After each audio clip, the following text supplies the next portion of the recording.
Nagar. She is a special educator with over 7 years of experience. She has completed her PG Diploma in Early Childhood Education and Masters in Counseling Psychology.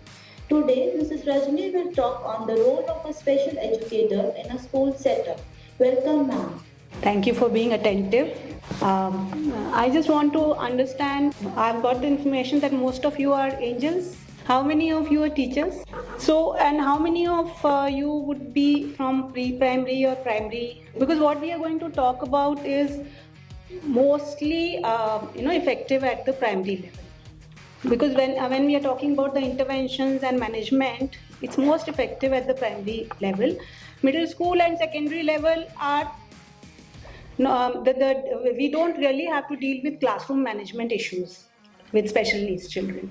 So our main focus would be, handling the children, managing the classroom at pre-primary and primary level here. So now when we have a child with special needs in the class, normally what happens is the information comes to you that the child is going to join your classroom. I think most of you are from the inclusive schools and you have your resource centers.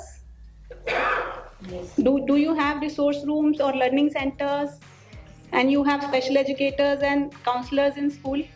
So this information... Special educator. Okay, fine. So either a special educator or a counselor, the special educator may be, playing the role of both. So now what happens is when the child is coming to your class, you must be having a lot of apprehensions that, what to do. What do I do? How will I, deal with this child in the classroom? How do I manage my classroom? So I'm just broadly going to cover the strategies which you can take to have your class, make your class welcoming to this child, as well as making the other children also comfortable to the presence of the child with special needs. So now, as since morning you've been attending sessions, so you are all fairly, now you know about various kinds of difficulties the children face. So it's very, very important for you to know about this child's background. Now, how do you know this child's background? Means you will have to read through the papers which are provided by the special educator or the counselor to you. What disability or the disorder this child has. So that is the procedure, that is the way it should be, that to prepare yourself before the child enters your classroom. So you understand the disability or the disorder the child has and what strategy you have to undertake to make the child comfortable and manage your classroom. So these, for that you have to be aware of various conditions. You all know the different conditions. Since morning, Dr.Priya has also covered. Dr. Monica also has discussed. Jyotsna ma'am has also told you about various conditions the children could have. So now, once you understand through the plan. Now, what is that plan? It's called IEP. How many of you are aware of IEP? Do you follow it in the schools? Yeah. So the IEP comes to you. Do you go through the IEP? Do you participate in planning the IEP, preparing the IEP? So I'm going to cover this I'll take you through the slides and then slowly we'll cover this topic. So now this IEP is individualized education plan. Now this plan will have lot of information about the child. So once you go through this IEP, you will have a fairly good idea about what all you have to do to help this child settle in the class and to help this child achieve certain goals which have been set by the resource center and the school. Now this plan could come to you in two conditions. One is that the child was identified by you. And the process which Jyotsna ma'am explained, that you've identified some child and you filled up the checklist and then you referred the child to the counselor and the child was sent for some kind of assessment. In that case, that scenario, you will have a fairly good idea about the challenges the child is having. In the second scenario could be the child is already here with the plan and he's new to you. So it's better that you study the plan and prepare yourself. So this IEP, you can go through the slide and see what all the IEP, why IEP is important. So this IEP is important because it has the input from various specialists. It has the input from the counselor. It has the input from the therapist. It has the input from the special educator, parents, because it will tell you about what the strengths of the child are, what are the weaknesses of the child, what are the accommodation modifications you will be using in the classroom for the child. So all this is given in this individualized education plan. Teachers play a very important role. She's a very, very important member of the multidisciplinary team, we call it. So teacher's role is the ultimate. So you have to understand this IEP you have to take it very seriously. Now I'll tell you various components of IEP. Just to give you a brief idea, what is this IEP? What components does it have? It's a full-fledged document. It gives you a general background about the child. It will give you the baseline assessment, means it will tell you what kind of disorder the child has. It will give you the current level of functioning, which will be done by a special educator. The assessment done by special educator, she will guide you, and you will also have if the child has been diagnosed by you, you will also have some fair amount of ideas. What is the current level of this child. Then the goals are set for the year. What is it that we want to achieve? What goals we want to achieve for the child? Now these goals could be, on social skills, communication skills, academic skills, and there could be one or two other things. Now these goals are set by the multidisciplinary team, not the special educator. These are set by the team where teachers are also part of it. Ideally speaking, teacher has to be a part of this team to set the goals, because these goals have to be realistic. If the child is having issues with reading, you can't say the child would be reading and comprehension passages and answering questions. So the goals have to be realistic. So those are all mentioned in this document, IEP. Then in the IEP we'll have what are the methods and materials which we will be using to achieve these objectives, these goals. Now what are the method materials, which Suvarna ma'am also told you. The methods I'll be discussing now quickly. And then we have evaluation. After every few months, again this is set by the team that how often do you want to evaluate. Every 3 months you want to measure the improvement, the progress of the child, and these should be very realistic again. So we say measurable progress. So we discuss this every few months, that how much of the goals have been achieved. So everybody is answering. How many goals are achieved in the academic part, how much the child has achieved in communication, how much the child has achieved in gaining the classroom skills, all that. Those are all mentioned in the IEP. Now in the IEP we are talking about methods and materials, so next I'll be covering that. In the inclusive setup we use a lot of terms and terminologies. So you must have heard about accommodations and modifications. So normally what I have come across in my experience is that people are really, the clarity is not there. What is accommodation? What is modification? So I'll briefly try to cover and try to make it clear to you.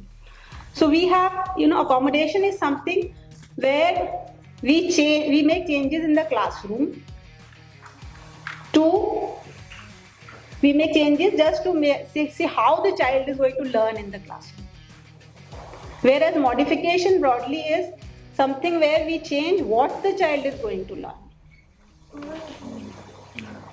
One is how the child is going to learn, and modification is what the child is going to learn. Now, what is the situation when accommodation would be used? There are certain situations where modifications will be used, and there will be certain situations where both will be used. Now, accommodations are used when the student is expected to learn the same curriculum level. The curriculum content is going to be the same as the class, rest of the children. Only you have to do is you have to make certain changes in the classroom, certain accommodations, like Sugandha ma'am was telling you, so that you have to maybe change the seating according to the requirement. then you can, allow assistive technology to be used by the child. Those are all accommodations. Then you can, because the child is learning at the same level. The child is learning at the same level. There is no changes in the curriculum level. You are not reducing anything right now. Everything is same. Only you are making certain changes to make the child achieve, the targets the goals we have set. Then assessments can be tweaked a little bit. Like if the child is having issues in writing, so we can, when we are evaluating the child, we can take oral assessments, because the curriculum is the same. Instead of writing down the answer, the child can orally answer the question. Or another example is that extra time can be granted. So these accommodations we are giving at the primary level, and these are given at the senior level also by CBSE board. So it's better that we prepare the child right from primary level, that extra time can be provided to you. Or another accommodation is the use of shadow teacher. Now, who is a shadow teacher? What does the shadow teacher do? I'll be covering later, but just for now, I'll just tell you that this is one of the accommodations. Then we have, what are modifications? Now, modifications are used when the student is expected to learn less or different curricular content. Now, what will be that situation? When the child will be learning different curriculum or reduced curriculum. When the child might have certain, intellectual not learning disability. Children generally learn at the class level only. Children with intellectual disability, slow, we call them not slow learners, but they have intellectual disability. They are not able to learn at the level of the age appropriate level. So for them, the IEP makes a special curriculum. In the IEP, we set special goals, academic goals, and the curriculum is reduced. Sometimes the totally new curriculum is, because if the child is 8 years old and the child doesn't even know how to blend the sounds and all, so naturally you will have to design a different curriculum. I'm talking about IEP. These are the modifications, accommodations which are described in the IEP. This is all part of the IEP I'm talking about. So this will be mentioned in the IEP, that this child is following reduced curriculum or different curriculum. So once this is clear to you, then there will be some children who need shadow teacher. The shadow teacher will be sitting in the classroom. How will you make the arrangement for the shadow teacher to sit and all? This will be entirely you should be discussing it with the special educator or the school counselor, that what changes should I make in my classroom to so that the classroom is not disturbed. Because autistic children, if you've handled, they might need breaks in between. They might like to go out of the class. So you would want them to be sitting next to the exit. So the child can be sitting next to with the shadow teacher next to the exit or close to the exit. Whereas in case of ADHD children, you would not want that, because the child would get distracted. So all this you need to discuss. The special educator and the counselor should guide you on all these aspects. Only thing is, you have to be really, really aware, because if you have the clarity, it becomes very easy to manage your classroom. Whenever there is a confusion, we find that there is a dilemma in the class, and the teacher is flustered and the teacher is confused. So once you're thoroughly prepared and you go through the IEP, probably you will not have that kind of a confusion in the class. The next concept is the shadow teacher. This is fairly new in the sense a lot of schools have started taking in shadow teachers, but there are still a few schools which do not have this practice. So are you all aware of this concept of shadow teaching? Why the shadow teacher is needed? Who is a shadow teacher? So now, by definition, a shadow teacher is an educational assistant who works directly with an individual child with special needs, mostly during his or her early school years. These assistants understand a variety of learning difficulties, and they know how to support them. So these are basically a definition of what is a shadow teacher.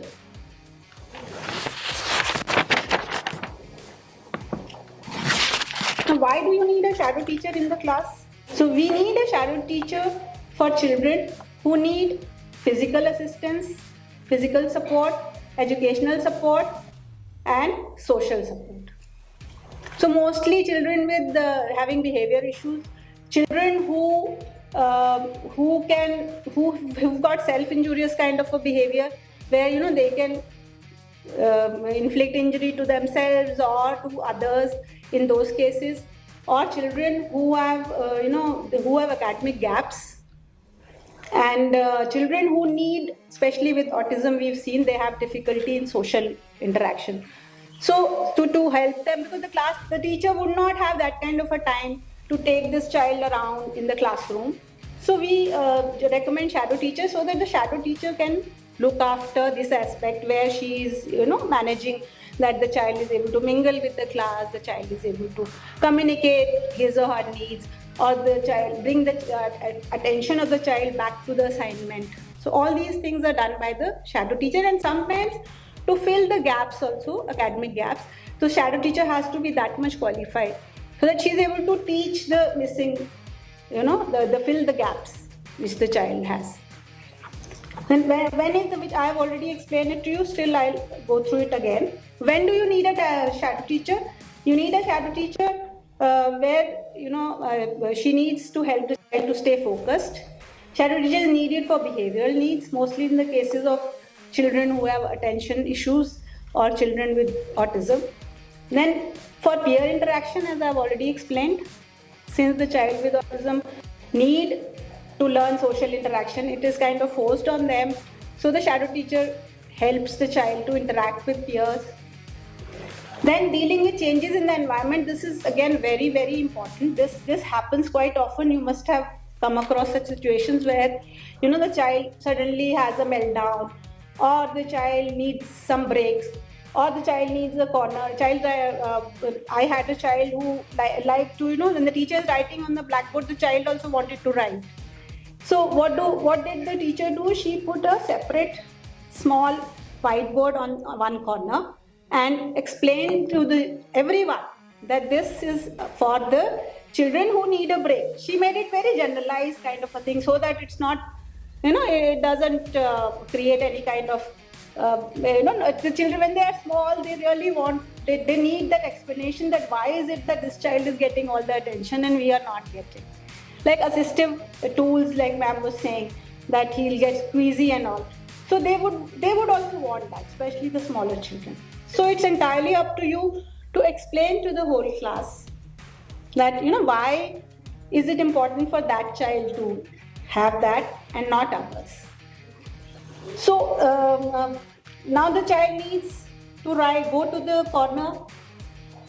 Sometimes he may directly go, he will take some time to get used to that concept. So shadow teacher meanwhile helps the child to, to streamline this process of adjusting in the classroom. So this is the whole role of the shadow teacher. Now, all this flow, like starting from your checklist to identification process to having the child in the classroom, and then following these modifications in the assessments and having a reduced curriculum. It sounds very heavy, but it's not. You all must be feeling, my God, there's so much of, work to do. See, most of this work won't be done by the teachers. Most of the work would be done by the special educator and the counselor. All the teachers have to do is just follow the plan and give your feedback from time to time. That feedback is very important. If there is an improvement in the behavior, or there is some communication goal which has been met, like the child, you wanted the child to, and autism, the biggest challenge is communication. So what happens is, initially when the child joins, the child is not able to communicate that he wants to go for a toilet break, or she wants to, drink water. So we have certain goals. The speech therapist, SLP, the speech language specialist, would have set certain goals, and the therapies are being given, and you feel the changes happening. So it is very important for the classroom teachers to give a feedback to the resource center. that yes, this is the change that has happened, and we see the improvement. So this feedback is very important. The shadow teacher is working, or sometimes what happens is you feel that the shadow teacher is disturbing my class, or there are sometimes some people have this acceptance problem, that they feel some stranger is sitting in my class and evaluating me. It happens. We've come across the situations like that. So we need to be a bit more open on that, because these shadow teachers are there to help the child and nobody is evaluating you. So, and rather you should be free to give your feedback, give your input to the shadow teachers, that how to go about certain things. So now when all this flow, I was talking about that the child is referred, child is diagnosed, the plan is made, and the child comes to the classroom, and we have the shadow teacher sitting. We may have a shadow teacher, we may not have a shadow teacher. Then we have accommodations, what accommodations we have to provide, what modifications we do. Like now you are making a question paper, and the accommodation is that you need to change the question paper to help this child with special needs, especially with learning disorders, somebody who can't write too much. So we need to modify the worksheet or assessment, and we can give I'm just briefly telling you that you can give an objective type kind of a worksheet. So all those you can help the special educator, or you will be doing it. You can take the help of the special educator, guidance of the special educator, to have those modifications in the assessment sheets. So now to work all these things, to all this flow to go smoothly, what do we need in a school? Ma'am has talked about the attitude of the teacher. That's fine. All the teachers, most of the teachers have that positive attitude, which I've come across. Now over a period of so many years, I've seen that the attitude is really improved.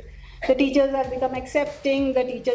We've gone through so many workshops. We've all attended so many workshops. The schools are making an effort to conduct workshops. And so, but where do we have challenges? The challenges come when this process is not flowing. When the child is coming to you, you need to get that plan. You need to understand the problem. No, I won't say that the difficulty the child has. Now, how do you understand? You need the help of the special educator.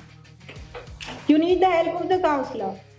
So the school, on their part, the school management has the policies in place. This is something which you can suggest, that the school has to have the policies in place.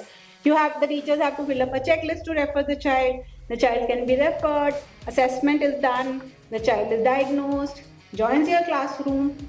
Now the special educator comes and guides you what kind of accommodations you have to follow, and what kind of modifications you will do. So once that is clear, I'm sure you will not have that kind of a confusion in your mind. So once these policies are in place, I'm sure you won't find this very difficult to manage the child in the class. So it's very important that you give your feedback to the school management to have the clear policies.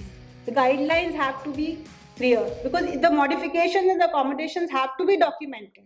Otherwise, you will always have that confusion, that what modification should I do for this child. Once it's documented and a general document is prepared by the resource center or the learning center, you can always refer that and make changes in your assignments. So that is one area where all of you have to question your, maybe you can ask your resource center people, or you can ask the management, that we have to have this process in place to make the whole, this thing, inclusive thing successful. So we need to have this. So right now, I think I'm going to end it here, because it's a very, very vast topic, and we cannot cover it in this, half an hour, 45 minutes. We need one full day Even one day would not be sufficient. So, because there are grading systems, we need to get into details of how do we grade these children and all. So I will not be covering all that here. So the idea of this workshop was to make you all aware that, how this should flow, and what all from your side as class teacher, what all efforts are required. So with this, I'll end my session, and thank you so much.